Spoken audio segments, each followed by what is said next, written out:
So Augustinus Bader, if you're in the skincare space, you already know this brand. It has got 400,000 Instagram followers, actually a cult following, celebrity endorsements, and a product that dermatologists actually recommend.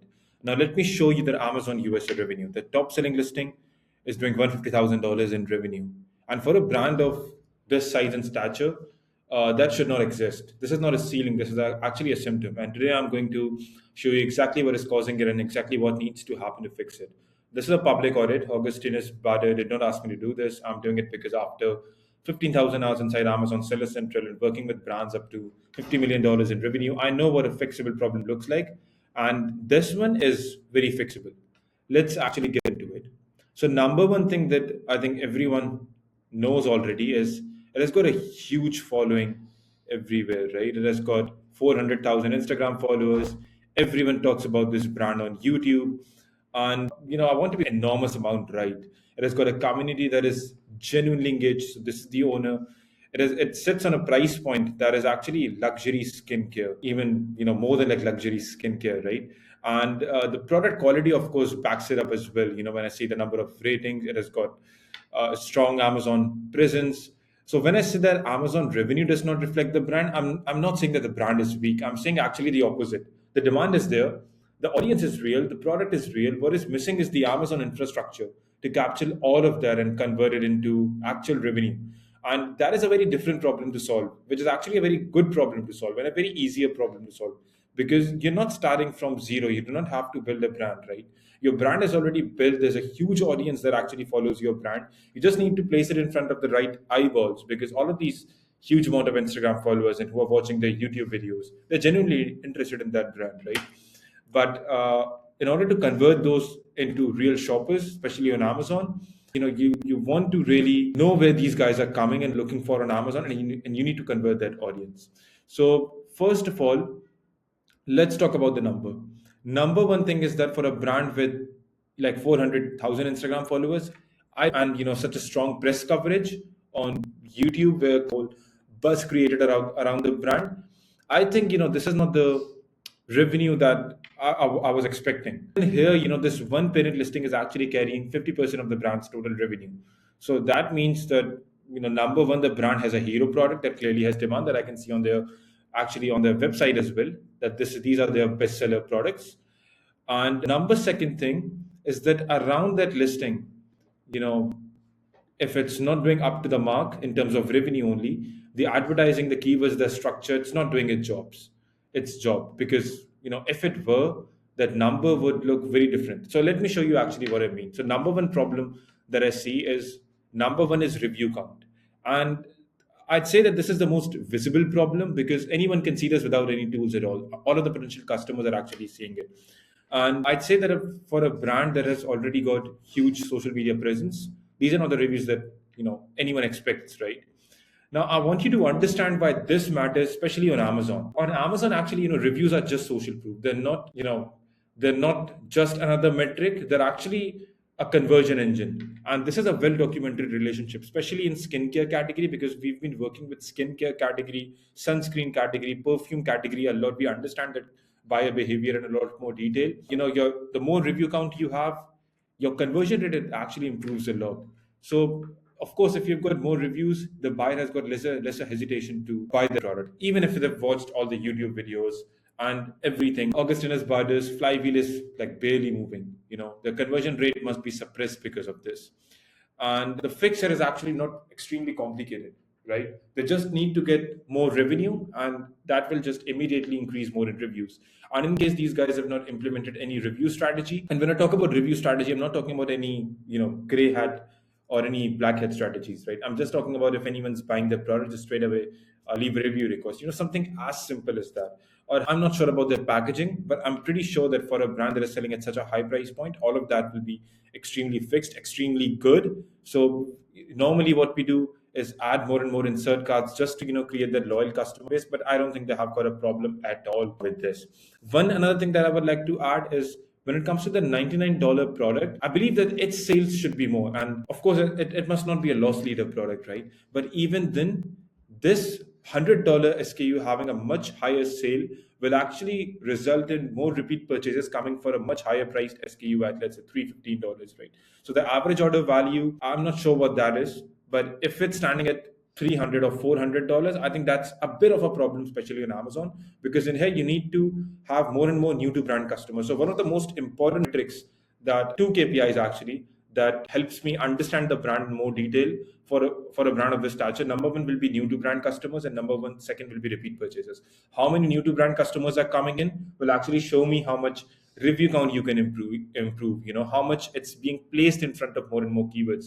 And your repeat purchase rates will actually tell how many customers are loyal to that brand. And when it comes to repeat purchase rates, that's when you can sell your higher priced items as well. Introducing a low priced item and then selling your high priced item, I think this is a strategy which is extremely simple one. Almost all the luxury segment brands do that, and quite honestly it always works, right? Everyone wants to start with a lower priced product for a brand and then move to a higher priced one once they're extremely satisfied with how the brand performs. Number second thing, and now I will talk about why it's not being placed in front of a lot of eyeballs and exactly why the revenue is not up to the mark which I was expecting. It's very simple problems. Number one, I'll just go ahead and check its listing images. I think from a customer's perspective, if you go and have a look at it at the mobile phone, and I actually did it as well, the text in itself, it's not that much enticing, it's not that much visible. Even with these images, the text is not that much visible. Number second thing, so this is the title, right? Just make sure that you guys have an eye for the title as well. I keep on changing different variations, and the title, it remains the same, which is a problem which I see with multiple brands. But I tell them that you're intentionally not putting yourself in front of more and more keywords. So your keyword coverage, it will automatically be extremely less. And at all point of times, if your revenue is especially being bottlenecked and you're trying to increase your revenue, you should be experimenting with your title as much as possible, because that gives you an idea that which title is working the best, where your CTR is improving, where your CTR is declining. And four variations on the top selling ASINs having the same title, that is in itself an indication that this is not being tested, which it should be. And I can say that it could be a same problem with the bullet points as well. Yeah, I think it's the same problem with bullet points. So it needs more and more keyword coverage. Another thing that I see is it's very more here. And why do I say that? Because I see that there were a huge number of creative assets. And when it comes to their creative assets on Amazon, they are extremely less as compared to what they actually have. So the brand does not need any new introduction, right? They just straight away need to upload that in here, which I don't think it takes more than 5 minutes, right? Going a bit down below, another thing that I see is their A plus content. So premium A plus content is one of the most important aspects for a brand that is selling at a higher price, that is a premium segment product, because you really want to show this to your new potential customers that via your creatives that you have got a huge story, you are at the top of the game. And the brand already has huge story, right? Even the owner, he in its himself is Augustinus Bader, is himself a celebrity, right? And it should be highlighted there, because that way you can use your own social presence as a marketing tool to push yourself in front of more customers. Even if his name is, let's say, a new customer comes in and the name does not click, if he sees the picture, that's how he will remember that, okay, I've already seen him. So that will just increase the trust. And he's got a great story. He's one of the top dermatologists, one of the top doctors, and should be here in A plus content. One another important aspect is when you've got only one comparison chart in your top selling SEO, your conversion, of course, it will drop. And I can sort of like guarantee them that if they add more A plus content in here, the conversion rate, they will see a difference in here. And of course, one point is having sort of like a celebrity brand owner in here. But the second more important point is that you're exposing your product to more customers. You're exposing your potential customers who you have paid for. You run an ad, you pay when someone clicks on your product, they land onto your page, and then when they're scrolling, they just after a few scrolls they see other brands which are targeting you via sponsored brand video ads. But if you've got more A plus content in here, it just increases the number of scrolls, right? On mobile phone, it increases the number of scrolls even more. But if they've got only one comparison chart, that it's just one scroll away to reach these potential brands. But if there are two or three scrolls, it of course it changes the whole game. And then you need to highlight your features and benefits more and more, especially if you're in a category in itself and you're at a position where you're charging a very premium price for skincare brand at a marketplace, and you do not have enough social proof to support that as well. So in order to convert more and more new to brand customers, you need to portray that story via your listing product detail page in as much detail as you possibly can. Another important problem, and I think that is once again the most important problem. So I would say, first of all, fix these issues first. Your A plus content should be top notch, it should be premium. They already have got the creative assets, they do not need to get a new photo shoot done. The another problem when I pull these stats on helium 10 is their PPC coverage. So number one thing that I notice is that so all of these keywords are actually the ones where they're running sponsored product ads, or the sponsored ads. So I see that, okay, this is sorted according to the search volume. So the brand in itself has got a pretty good search volume, right? 2300 people are searching the brand, and then they've got the rich green searches coming in as well. So a huge amount of people are actually looking out for the brand, and they've got only organic ranks in here. They do not have any organic ranks with other keywords. But even in here, I see that I think probably they've got lots of auto campaigns running in here. They're not strategically targeting the keywords where they know that the customers are hanging out. And quite honestly, how I was shortlist these keywords, especially if you've got a huge amount of data, you can just go into brand analytics. You can see that which keywords are of course converting better, but which keywords are resulting in audience paying a higher median price as well. And those are the keywords where you can target with your product that falls into the luxury or premium segment category. So once I go down, I see that this is being a problem. The keywords in here, they're like single word keywords, which are having a huge amount of coverage. And even in here, if I just remove sponsored, if I just pull in all the keywords that they have, and then I see that on which keywords do they have the top organic ranks. Number one is of course the brand keyword in itself. But other than that, all of these organic ranks that they're having, it's not being pushed by sponsored ads, right? And I know that a lot of these products are actually branded keywords as well. But for example, for a keyword like face moisture for women, and of course in much, they can cover a lot other keywords like these ones as well, which are generic about skincare, not very specific about the brand.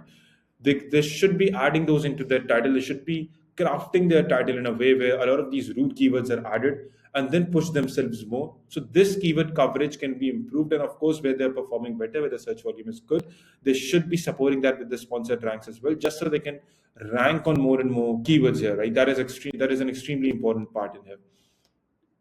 But yeah, so organic rank, they're not once again supported by ads. This is like valuable real estate. When I pull the organic rankings, there are keywords where Augustinus Bader is sitting between position 1 and position 16 on page 1. That is valuable real estate, but they're not pushing it on by the sponsored ads as well. So coming back to what I would do different in here is, this is exactly where I would start. Number one, review velocity is the priority above everything else. And do whatever you can, increase your revenue on your lower priced items, but increase your review count. Number second, and more importantly, use your creative assets. Conversion will always remain a problem. So number one thing is, in order to place yourself in front of more eyeballs, right? That can be done with improving their title, improving their bullet points, improving their ad structure, pushing themselves more when it comes to Amazon ads. But number second problem is, even if you improve your ad budget by 3x or 10x by tomorrow, even then there will be a conversion problem, because number one, the A plus content, it does not reflect that the brand in itself is at such a high level. So if someone does not know Augustinus Bader and they open up their product detail page, they will not get that idea. And they should be, because it's one of the most important brands on the market right now with a very premium priced product, right? So ensure that we do that.